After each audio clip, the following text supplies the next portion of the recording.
Shalom para pemirsa di rumah, apa kabar? Saya percaya semuanya dalam keadaan sehat-sehat saja dan selalu dalam penyertaan Tuhan. Saya kaget ketika saya bertemu dengan saudara seiman orang Kristen sendiri yang berbeda paham tentang pemahaman kemahakuasaan Allah. Dia mengatakan bahwa satu-satunya Allah yang Maha Kuasa itu adalah hanya Allah Bapa. Kalau Yesus itu, kalau Roh Kudus itu tidak bisa disamakan dengan Allah Bapa, karena Yesus itu adalah hanya sebagai perantara. Apalagi dengan Roh Kudus tidak bisa disamakan dengan Allah Bapa.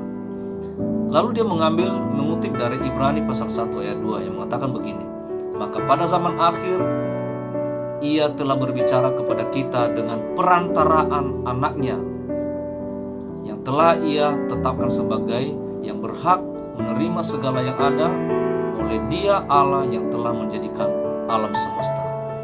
Jadi dia mengutip ayat ini dan dia mengatakan bahwa Allah menciptakan alam semesta itu melalui perantaraan anaknya.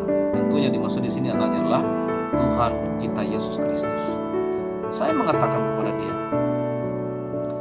coba lihat di Kejadian pasal 1 ayat 1 yang mengatakan pada mulanya Allah menciptakan langit dan bumi.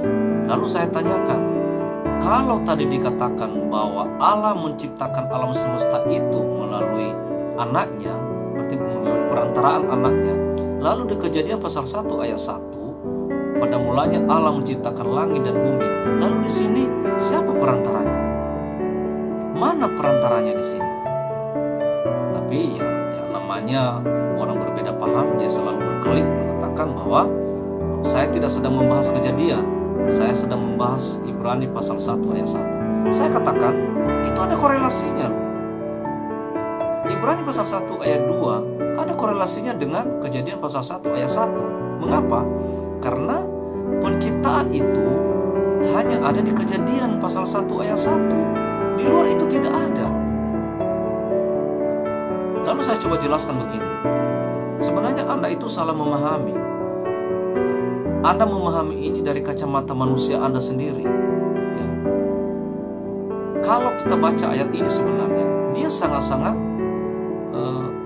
sangat-sangat berkorelasi atau dia memang benar-benar sinkron dengan Kejadian pasal 1 ayat 1. Coba ya. Dikatakan di sini, pada zaman akhir Ia telah berbicara kepada kita dengan perantaraan anaknya yang telah ditetapkan sebagai yang berhak menerima segala yang ada oleh Dia Allah yang telah menjadikan alam semesta. Yang dimaksud di sini perantaraan anaknya adalah sama dengan di Kejadian pasal 1 ayat 1 yang mengatakan pada mulanya Allah menciptakan langit dan bumi. Allah menciptakan langit dan bumi itu adalah tentu melalui firman-Nya. Dia berkata-kata, perkataannya itulah yang disebut dengan firman-Nya. Nah, melalui firman-Nya lah Allah itu menciptakan dan menjadikan alam semesta. Jadi cocok.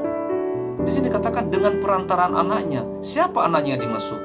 Yaitu firman-Nya yang telah menjadi manusia, yaitu Yesus Kristus. Saudaraku, kita jangan tertipu dengan pemahaman-pemahaman orang seperti ini.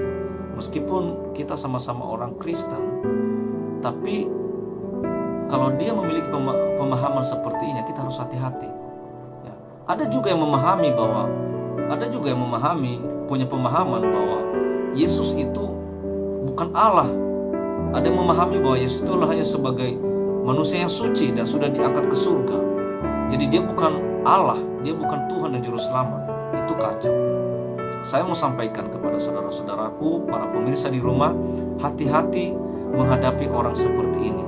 Jangan sampai Anda diseret oleh pemahamannya yang sesat.